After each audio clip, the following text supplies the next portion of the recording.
Hello, YouTube. Feel like I do the Three Stooges thing. Hello, hello, hello. Anyway, had to clear my throat. This is take two. Okay, I hope it ain't too dark in here, because I had to block my window off. That sunlight over there is blinding me. Okay, customized ball peen. This is what we're going to do. This handle, trust me, I can show you. We're not prepared.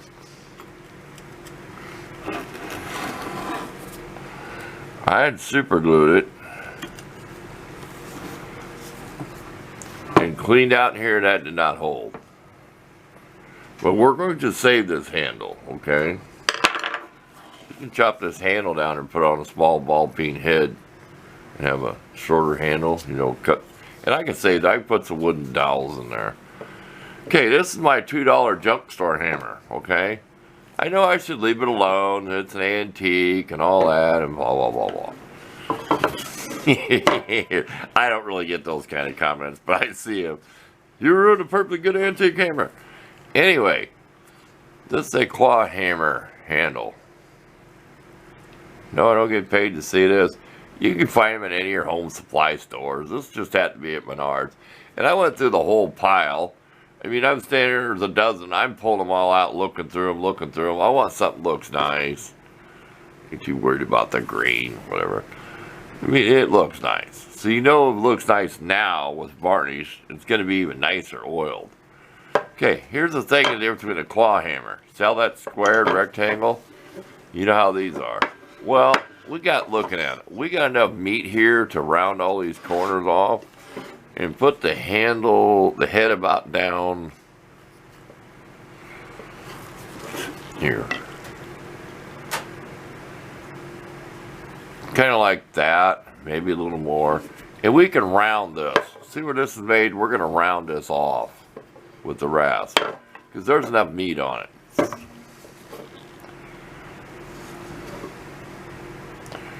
You figure it's probably going to set up here at about that far.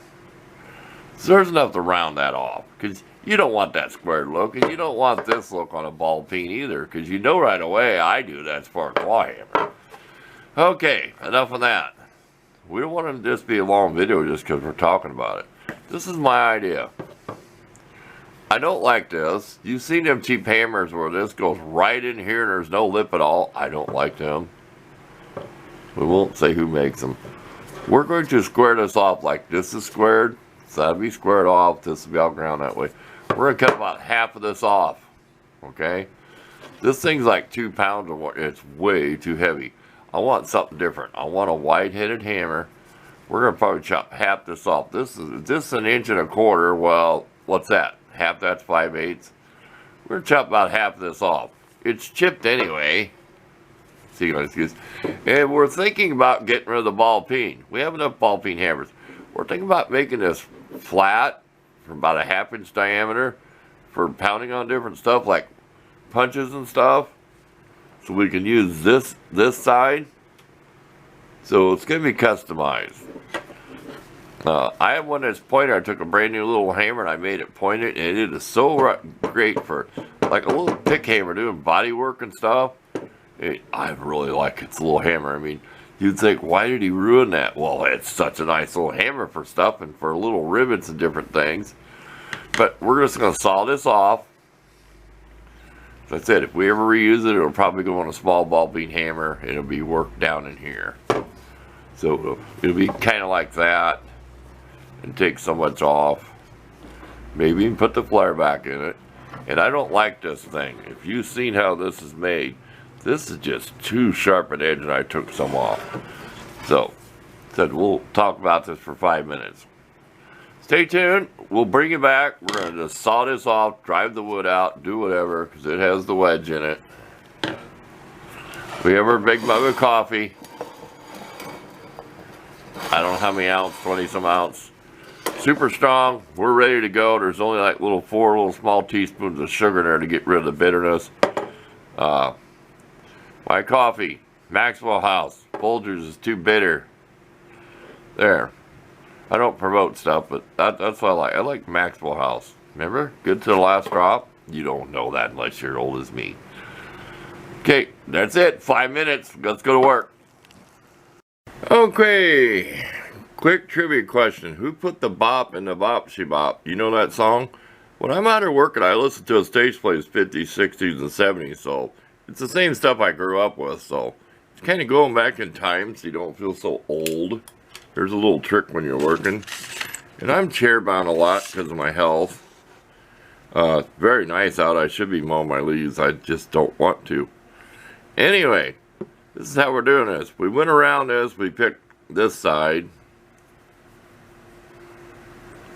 I mean, none of this is perfectly round, and it's not even egg-shaped. See how this over here doesn't seem as round as over here, the way they made it. And once you look at that, okay, we'll come over here.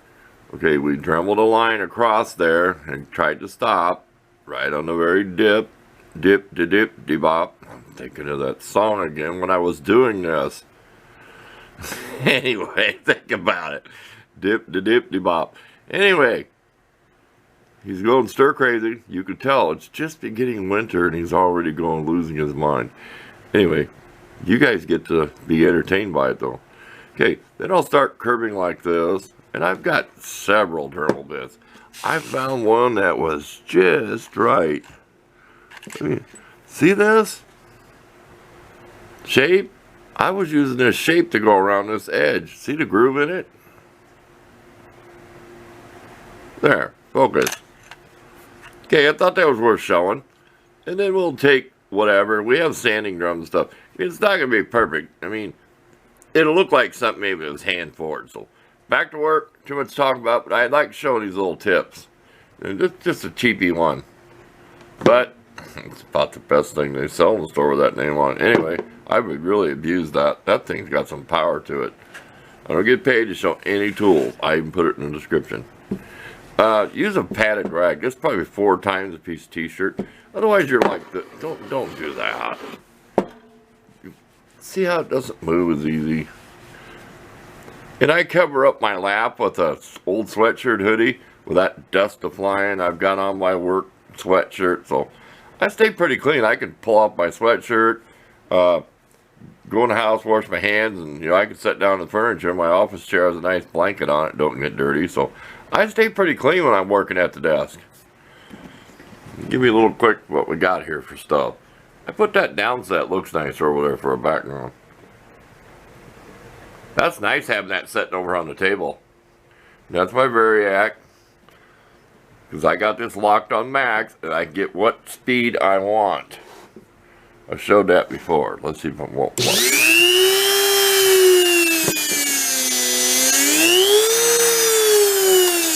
See, I can customize it. That's like 60 bucks, but I've had it for, I've had that for almost 20 years.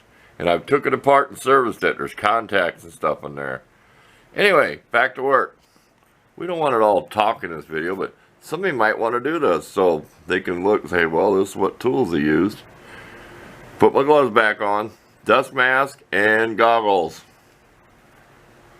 I take my glasses off, wear my goggles so I can see. I can see better with my glasses off up close, so I wear my goggles for super eye protection. So stay tuned for more.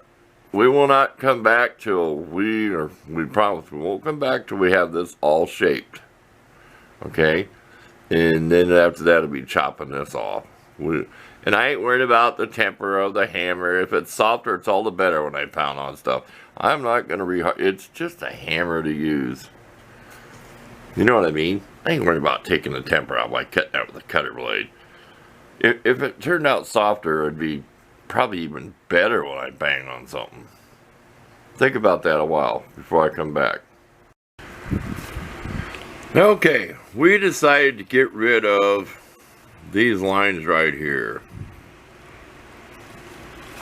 and make it just dip down all the way around. See that? We're just going to come all the way around. It's a lot easier. We can shape it a lot easier.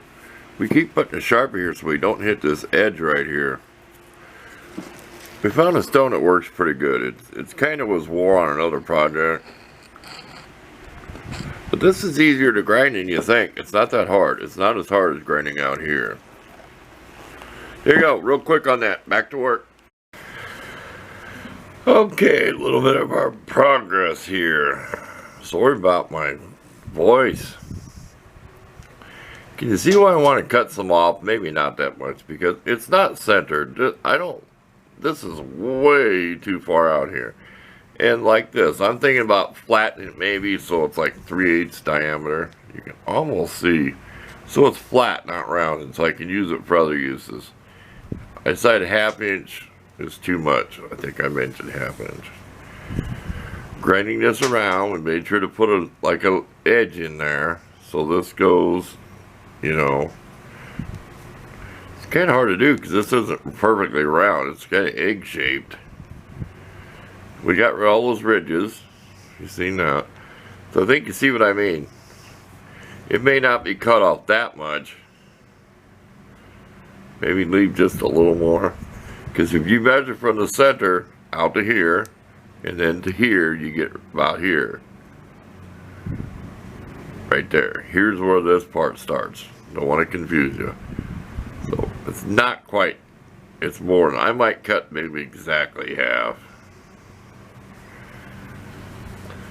Okay, enough of that. We'll decide that. Because it's just too much hammer. It's just too heavy for what I want to use it for.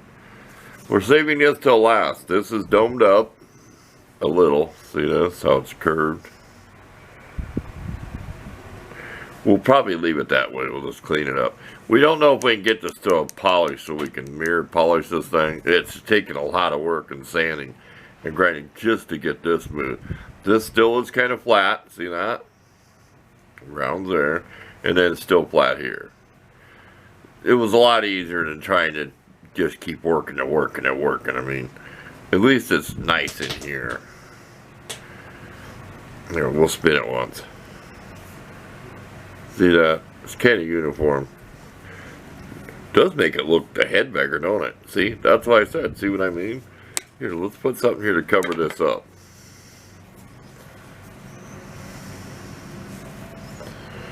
Can you see what I mean? Make a nice big-headed hammer and it doesn't have to stick out. I think you get the idea right there. See? You just got to do it just right. See? Something like that. Nice big-headed hammer. See how far it goes out? There you go. Back to work. Okay, it's another day. We're back on this project. We polished this and this. So we're going to paint everything in the middle here. That's why we left this rough. We went back over with that really polycarbonate, that really aggressive scrubby wheel. I always call it the scrubby wheel. We use a lot of different stones in here. We use this a lot to get all the rust pitting out of here. Because it was pretty pitted once you got looking at it. Because it had been painted over to hide it. But, so we left all this rough in here.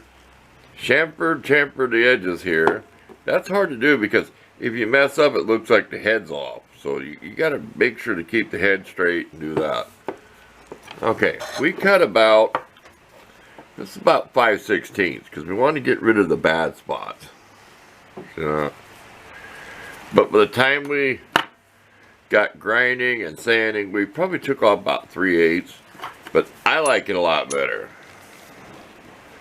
I know they make these stick out for a reason, but it just looks more, symmetrical? What do you think? That's just too long for me. Because I have a big hammer that's that long that sticks away. There you go. You won't see this till it's painted. So we're going to do the handle first. Then we're going to paint this while it's on the hammer handle. We don't want to be scratching salt and everything. We're going to put a piece of heavy cardboard type paper around here so we get a nice even paint line. And we'll probably try to spray this way instead of into the paper. Over here it don't matter that much. We could take a little bit of thinner and clean that edge off, you know, if it had overspray. We haven't decided what to paint it. I thought about green, but it's probably just going to be flat black. I think it'll look nice with the shiny metal. And I kept the flats here. See where that's flat? And then rounded this, got rid of them there. And you'd seen the beginning of it. So I like that look. But we kept them there on the top and the bottom. I got an arrow in there showing the top. There you go. We're going to call this part 1 and leave you some pictures of our progress. Part 2 will be fitting the handle and painting it. That way it won't be, you can do this, won't be one big long video. So thanks for watching. Hope that you come back for the second part too.